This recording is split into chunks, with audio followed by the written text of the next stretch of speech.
Okay guys, next port of call on the SIG is we want to fit those houge grips I said about, these here. Now, on the stock E2, whether or not that is just something that my E2 was like, because obviously it was used, I can't tell 100%, or whether or not this is just something that is on all of them, my stock frame had no inserts for screws. So I wonder if these grips were actually factory ones and not Garda ones. So someone in the comments can let me know if that's the case or not. Now, the problem is they'd normally have some kind of thread in here that you could transfer from the other frame into this one, and there are blanks for that, but there are no threads in here. And no threads in the other frame for me to transfer in. So, because this secures with bolts, I've got myself some Allen key bolts here, which fit nicely into there. They are stainless steel, so they're going to look and match the same. Now, they're actually really, really close to being the right thread here. They literally just drop in here and they pull out. So they are super close to being the right thread. Now, if I go up a bolt size, the head is too big for this and it looks way out of size. So really I want to stick with this head size. Now I could get some larger ones and grind the heads down slightly and then tap this out to a larger size, which I might still do. But I ideally want to try and run with this size because it's just going to be a lot easier for me to work with. Guys, so some success.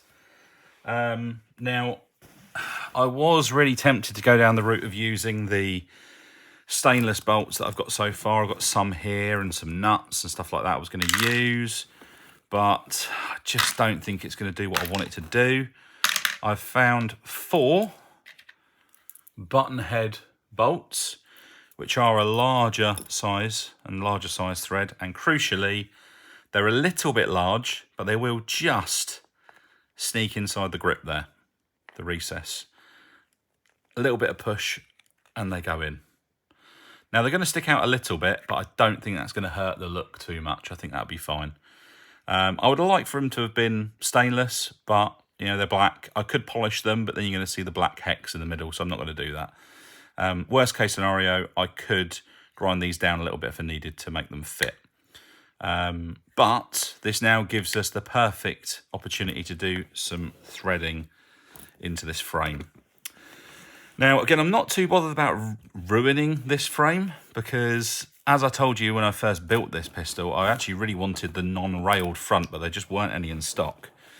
There has been some stock availability pop up, which a few of you guys have maybe aware of. So I will potentially order another frame at some point. But for now, I want to get these grips fitted and then I can transfer them over at a later stage if I want to.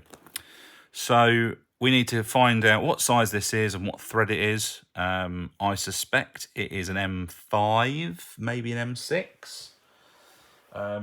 Now, if you guys are struggling and need to find a way of finding out what size bolt you've got, the best thing to do is try and find a nut that fits it.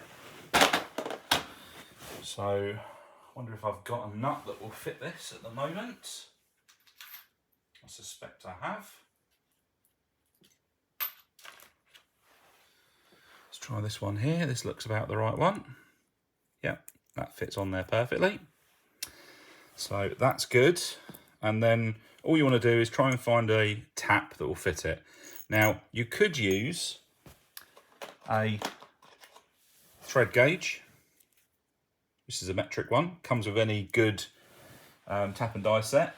Now, tap and die set in question I've got is just a generic one. It's nothing fancy, but it's got all of the different sizes in that I might ever need. Because I don't tend to go that large, and I have a very small set as well for doing the very small machine screws, which you've seen in one of my other videos. Now, I could use the gauge here, but I'm pretty confident I know what size this is. I'm pretty sure it's an M6, which it seems to be. However, I suspect it's a slightly coarser thread, so that's an M7. I think it's this one, which is an M6 by 1.0. There we go. That's threading in there nicely. So that is the correct size thread for this.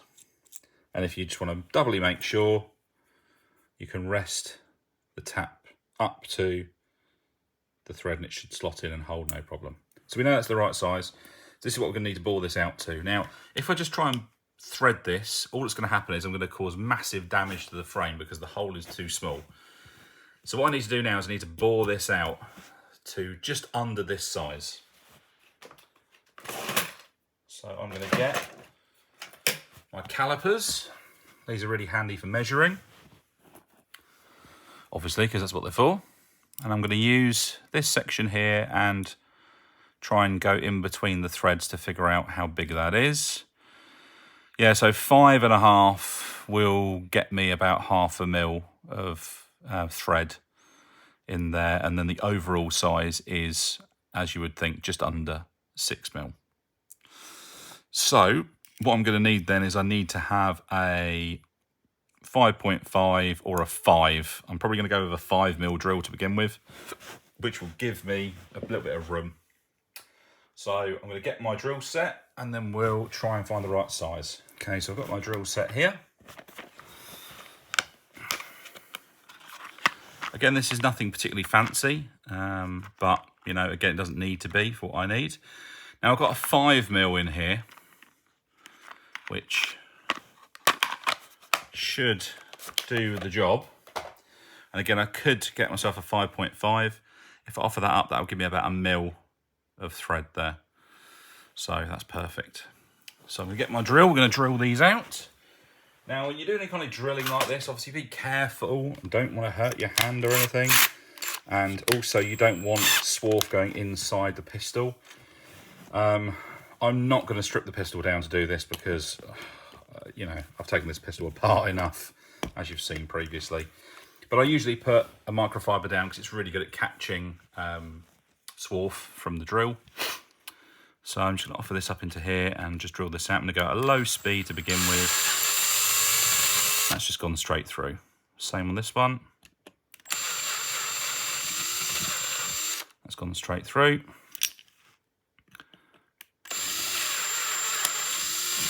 Straight through.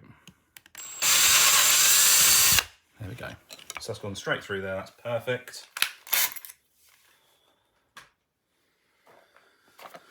Drill back.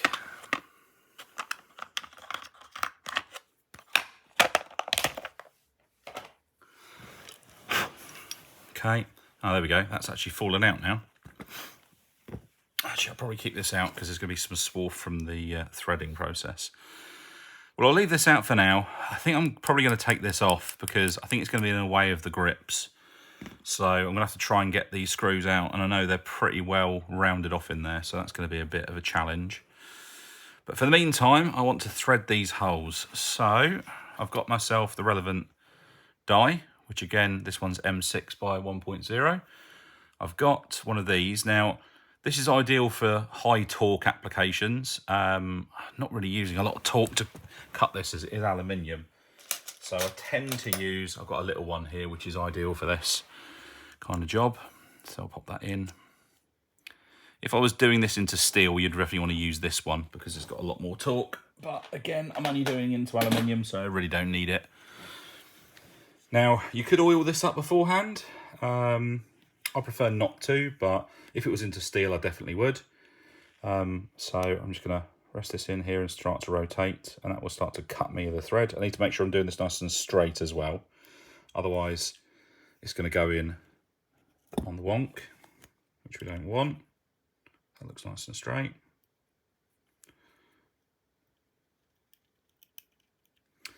And that is starting to cut nicely. There we go.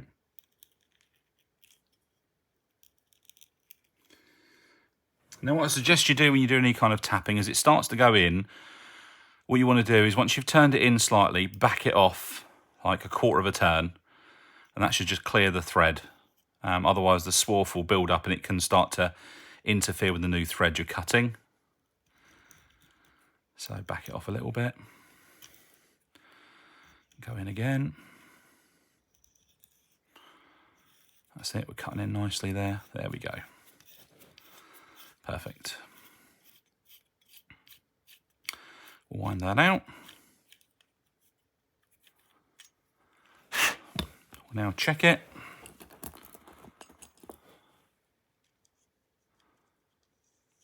There we go. That's going in there lovely. So that's perfect. Fantastic. Right, now just to do the other ones. I won't bother filming it because you've seen me do one already, and obviously I don't want this video to be super long.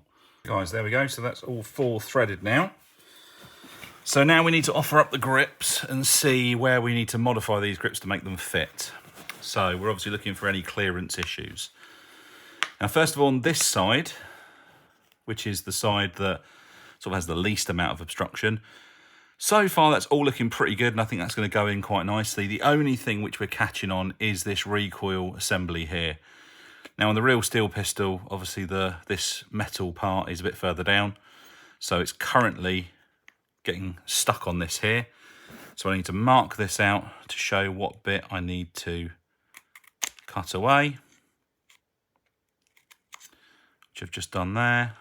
I'll do a little bit more actually, out to there. And I've marked out on there what bit that I need to modify. Again, other than that, I think there's a little bit at the back here which I'll need to cut away to create a little bit of clearance, but I can do that quite easily after, that's no problem. So that's all good. Now, I know this is going to be in the way, so I really want to get this off.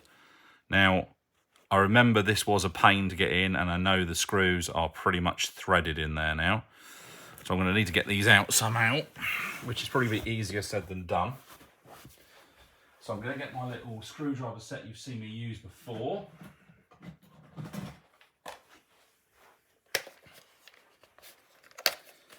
I'll try to use a bigger size, see if we can get it out that way. Right. Now the downside was these holes were not threaded, and these are self-tapping screws, so I couldn't even thread them myself. That one I think is just turning. This one's coming out though, which is good. Yes, these are self-tapping short screws. I'm going to put them over to one side just in case I need them, but I'm pretty certain that that decocker will hold in place with the grips, no problem. So I don't think there's going to be an issue there. I just need to try to undo this one if I can.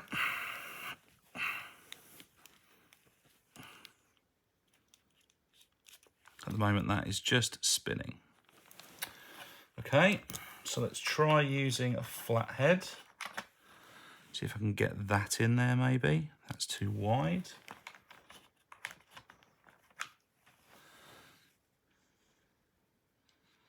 That's fairly small. We might be able to squeeze that in there potentially.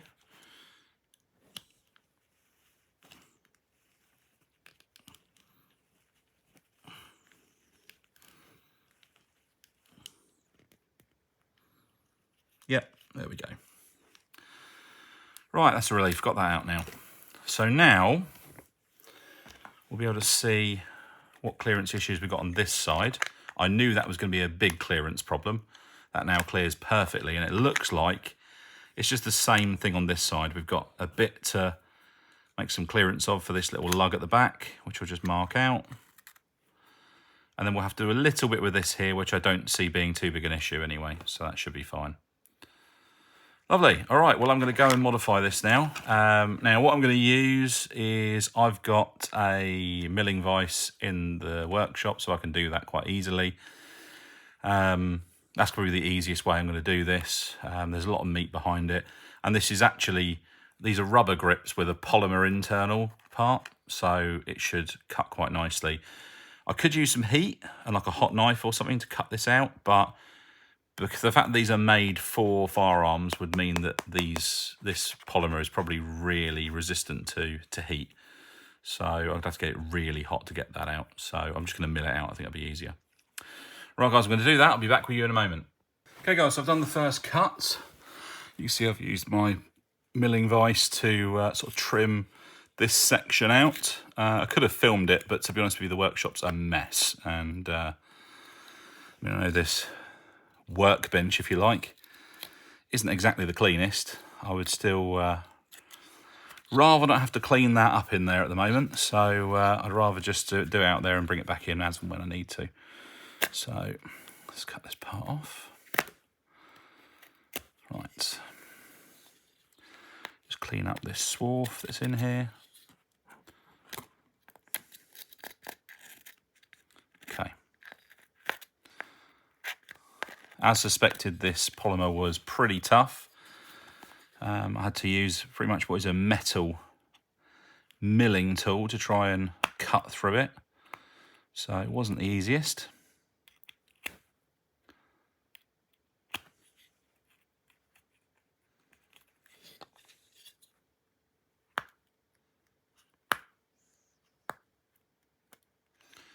Right. Try and get this rubber out of the way. Right, there we go.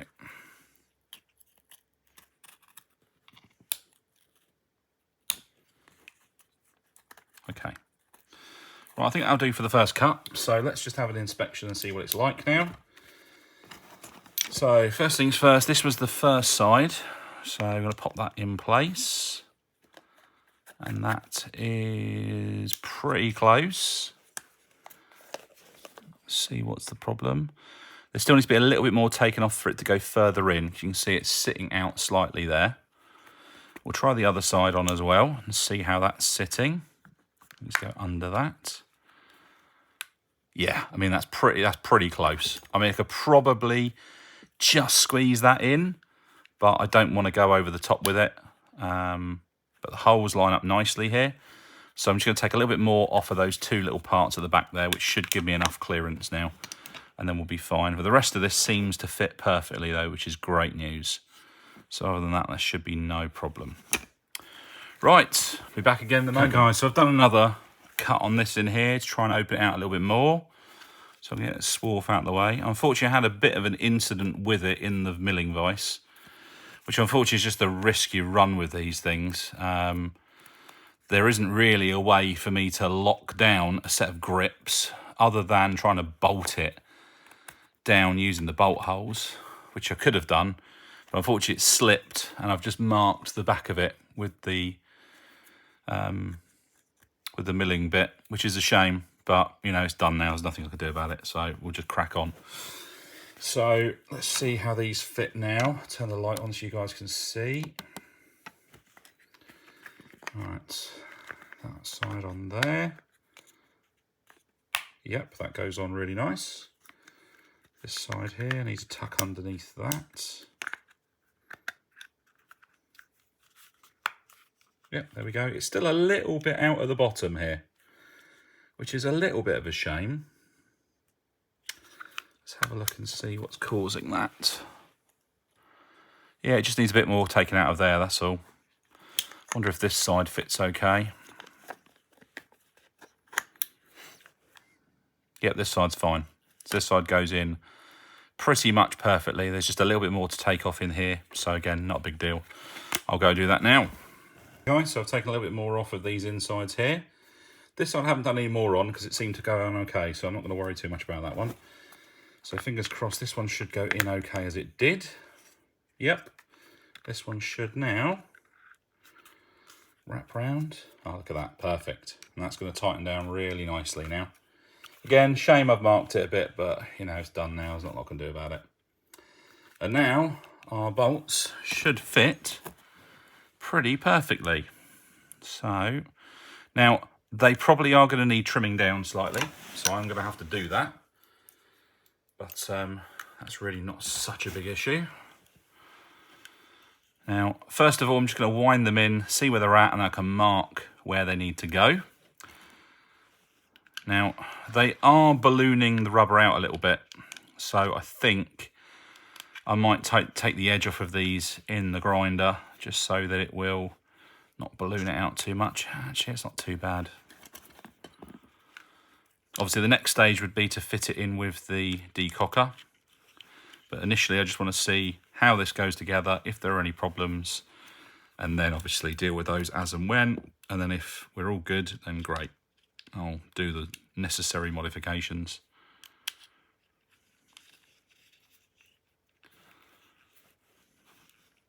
Okay. Yep, they're fitted on there really nicely. Now, the grip screws, you can see through there, are protruding, so they do need cutting down. So we'll need to chop those down slightly. So let's try it now with the decocker and see if that will hold it in place. And I'm pretty confident it will do. Obviously, there might be some clearancing issue inside there, but we'll have to wait and see. I think, fingers crossed, we'll be okay though.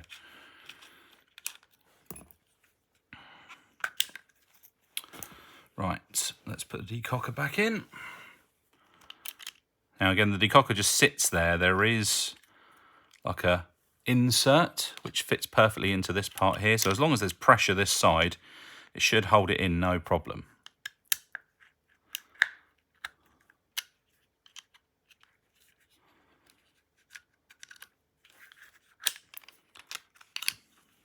Now again, in an ideal world, this would just sit here, but obviously it's not going to. In fact, let's take the other side off first. I think that'll give me the wiggle room I need. At the moment, I'm trying to stretch it on, which should be easier to stretch this side, as there's nothing to worry about this side.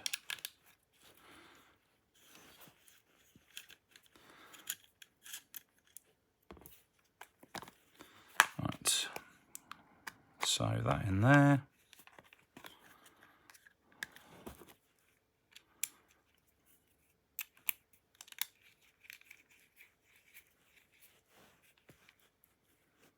Right, let's just try the decocker.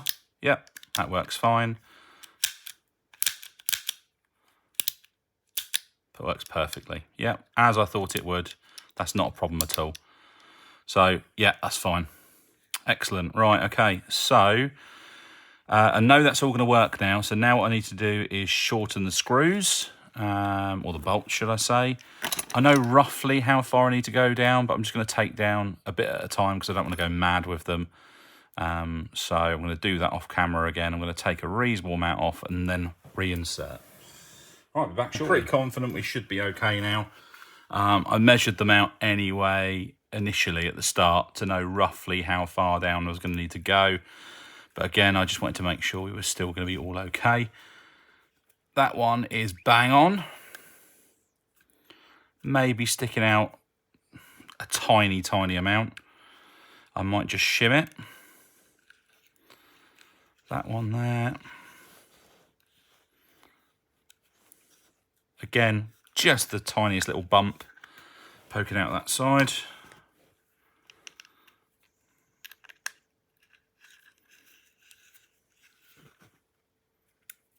That one, again, just a marginal little bit there.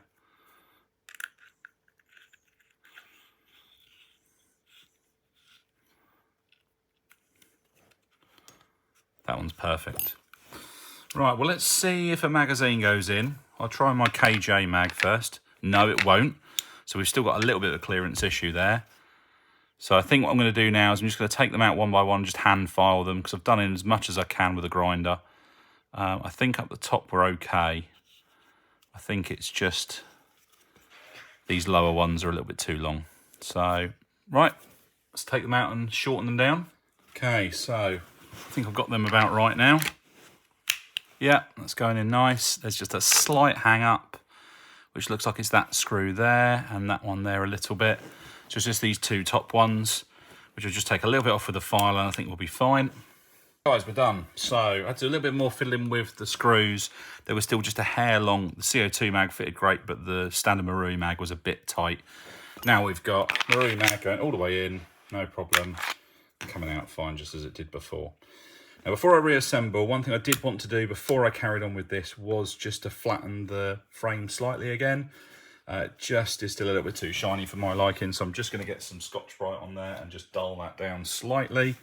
I'll probably remove the grips one more time for this, just because I think it'll be a bit easier. I just want to keep track of which screw went where, so I don't get them muddled up as they're the right length for each one now.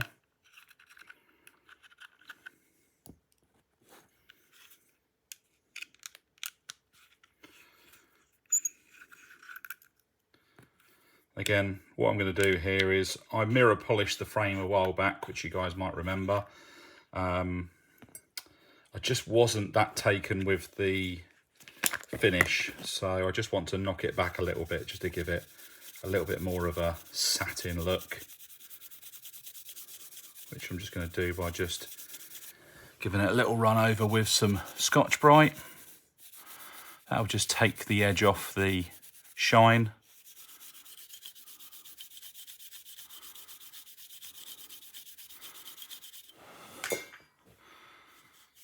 And already you can see that starting to just take the edge off of it.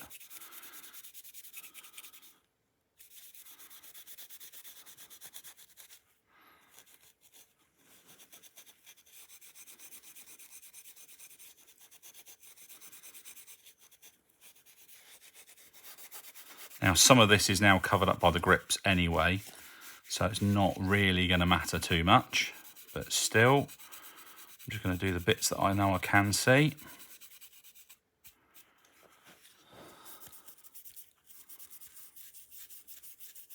And all this is basically doing is just putting lots of little fine scratches in the surface, which just basically is kind of dulling it down so it's not as reflective. And again, you know, the reason why it's reflective is my own fault. I sort of thought I would mirror polish it because I thought it would come out quite nicely. But there's so many pitting marks in it that it just really didn't help. Made the surface look really, really unusual. So just take a little bit more off of this bit here. And the back panel here.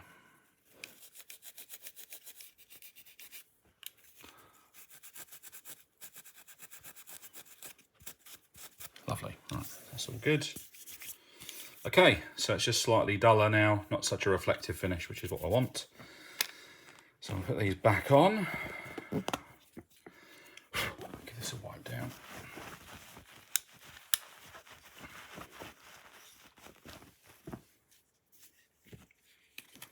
Okay, so I'll do this side first, put the declocker back in place.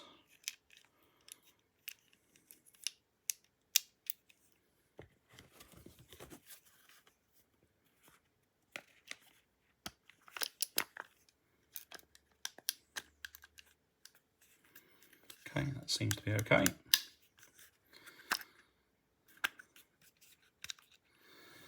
Right.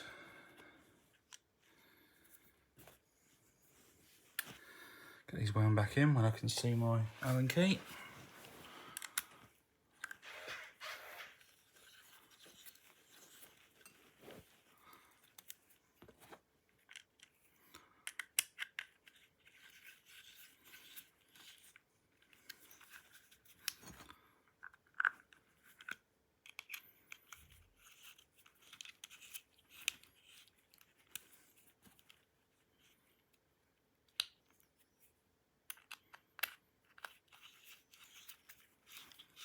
Okay, right, so they're in there nice now. Let's just try the magazine again. Yep, that fits in good.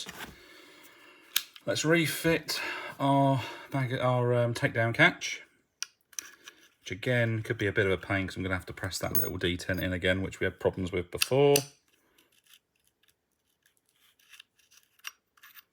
That's gone in okay. Refit the slide. There we go. Let's just check function.